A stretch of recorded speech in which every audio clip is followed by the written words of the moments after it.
আসসালামু আলাইকুম। আমি আরমানি আবৃত্তি করছি খোকার স্বাদ কবিতার অংশবিশেষ। লিখেছেন কবি কাজী নজরুল ইসলাম। আমি হব সকালবেলার পাখি, সবার আগে কুসুম বাগে উঠবো আমি ডাকি। সূর্যি মামা জাগার আগে উঠবো আমি জেগে। হয়নি সকাল ঘুমো এখন, মা বলবেন রেগে। বলবো আমি আলসেমে, ঘুমিয়ে তুমি থাকো। হয়নি সকাল তাই বলে কি সকাল হবে না কো।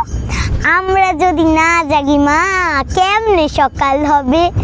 তোমার ছেলে উঠলে গো মা রাত পোহাবে তবে। ধন্যবাদ।